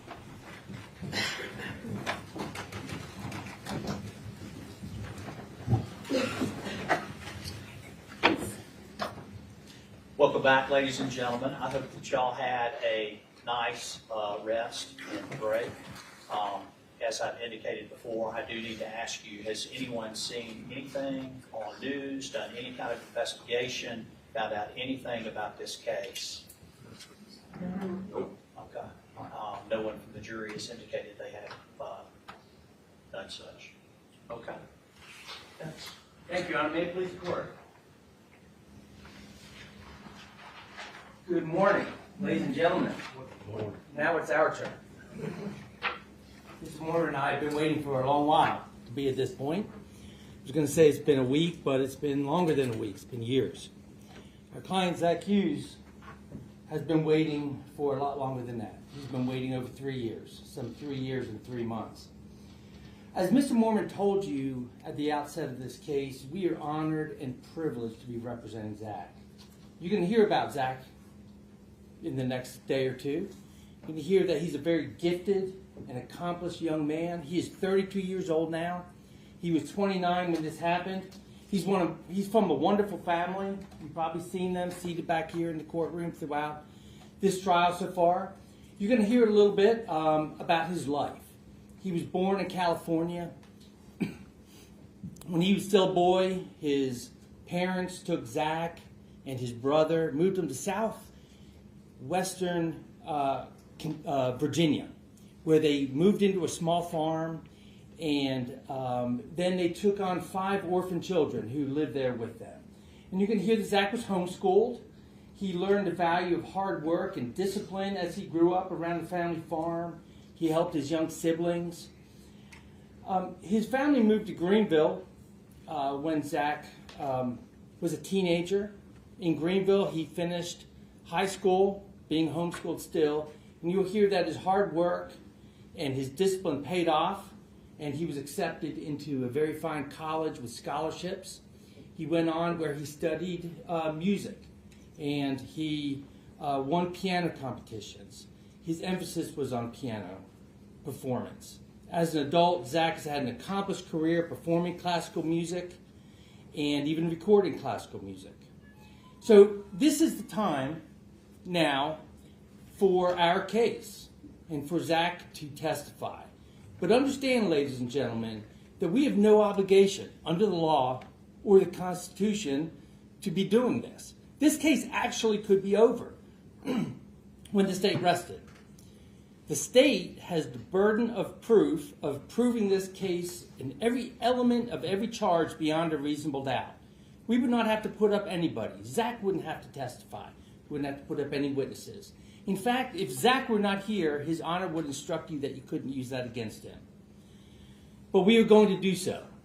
And Zach is going to testify because Zach has been waiting for this opportunity to tell a group of people like you what really happened, which is that he took the life of Christina Parcell. And crucially, he's been waiting and wanting to tell you why. Now, the why to a case like this is very important because it goes to the heart of the matter, and that is malice. Okay, malice is what makes a homicide a murder. And we heard from that from the prosecution's opening, as you recall. The prosecution said that Zach was mad. They said he had an angry heart, that he wanted to inject himself into this custody dispute of somebody who knew. But that's not why it happened. And that is not what you were going to hear about why this happened. Now, as we turn to our case now, it's important to realize that we could have handled this case extremely differently. Okay? We could have attacked the sufficiency of the state's case. We could have brought in an expert to talk about the DNA. Okay? We didn't do that. We could have challenged the identification evidence. And I want you to consider the professional from law enforcement, from the state law enforcement division, who testified about the enhancement that they did on the videos and the photographs, and how they were able to use this fancy technology to enhance and to account for the differences between sunlight and shadow and the distance. And after all of that, and after all of the technical work that was done, the conclusion was that the guy on the bicycle was 6'5", a big guy like him. Well, as you probably noticed, and as you will see, Zach is shorter than I am. On a good day, I'm 10 foot. I'm 6 foot, 5 foot 10 inches. Okay, he's shorter than I am. Consider the other professional. There's one who spent a great deal of time looking at the enhancement of the person on the bicycle. And after all that time, what was that conclusion? That this person had a beard. It has to be a man. And they enlarged it, and they used, again, all of that technical information to take a look at it. This guy had a beard. This is before they had any suspects. Well, what do we know about Zach and what we learned about Zach? He was clean shaven. We know that from a couple of days prior, and we know that from a couple of days after. We could have attacked that. We could have attacked the identification from the neighbor. As you remember, a neighbor, after 3 years, came into court, and all of a sudden, after 3 years, was able to identify the man whose picture had been on television for the past 3 years. Had never told anybody even that she could identify somebody. And this was somewhere between 8 and 8:15 in the morning. And what you're going to find, ladies and gentlemen, is that couldn't have happened because the person on that bicycle was not even in that neighborhood for at least an hour to an hour and 15 minutes later. But we didn't attack that. We could have done that, and we could have made mountains of objections throughout this trial. And as you heard, we made very few, and we did not do it. And why is that? Because Zach wants to take the stand and tell you what happened. Now, the prosecution has told you that they will prove this malice in this case by showing you that Zach was mad, that he was angry.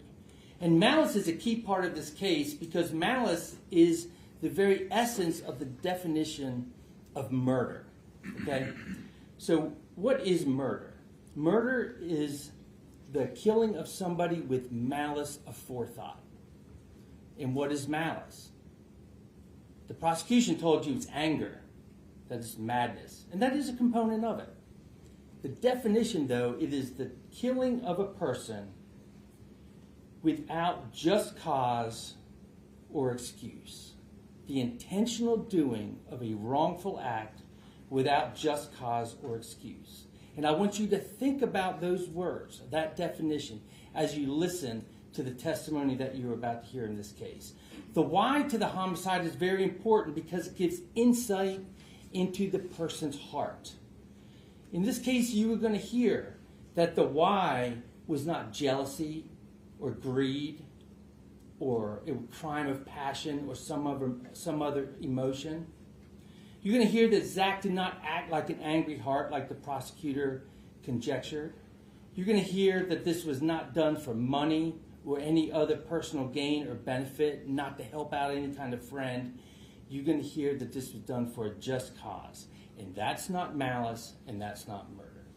Thank you.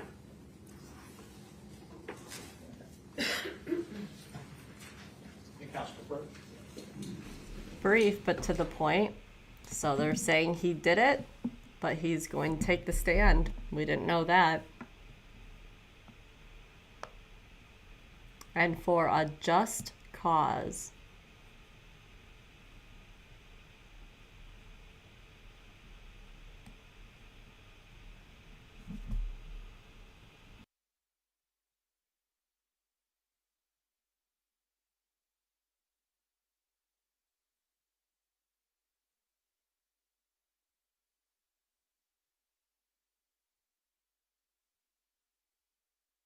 I wonder if those rose petals are going to be used as something that he planned this out.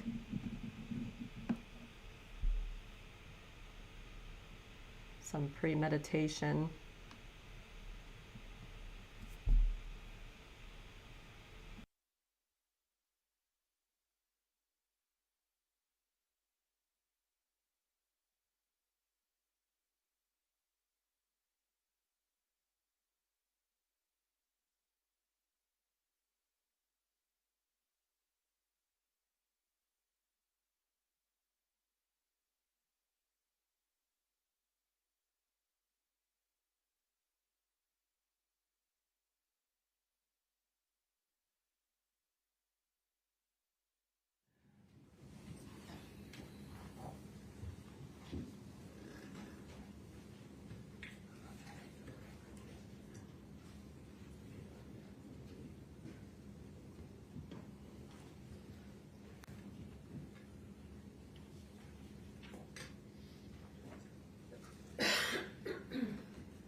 Your the witness is just making a phone call. Have you break that?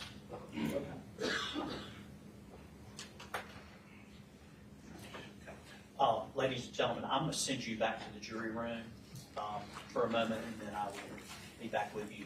I really want to also thank you just for your patience. We've had a lot of legal issues that I've had to take up with the attorneys, okay? So I will be back with you shortly.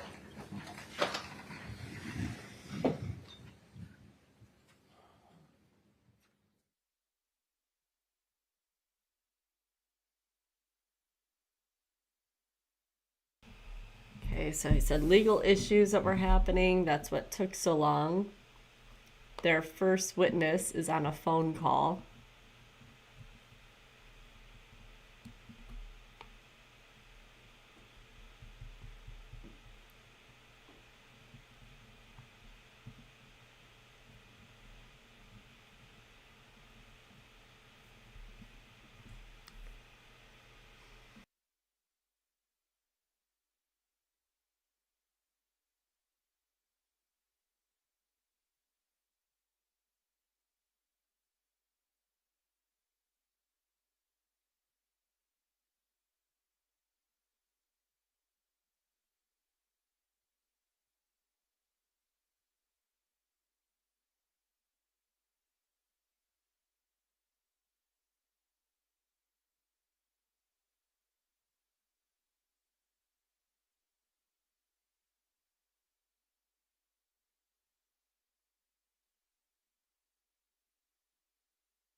welcome back. I would have kept you in here if I had knew I was going to get my answer so quickly. It is 12 o'clock. I'm going to ask that y'all return at 1:30. We're going to take a break, enjoy your lunch, and then we will pick up at that point. Again, I remind you of everything that I've punished you about before, and do not begin any kind of deliberations or discussions about this case. Okay? We'll see you back at 1:30. Thank you. All right. That's insane. All right, so the plan now, since they're taking an hour break right now, we're gonna go to the Monica Sementelli trial. Unbelievable. We'll come back later for this. I definitely want to see him on the stand and testifying, so I'll make sure we come back to this, but we're not going to sit here for another hour waiting. So if I see you over at the Monica trial, or if not, just come back for this one when when Zachary takes the stand. Thanks for watching. This one was a lot.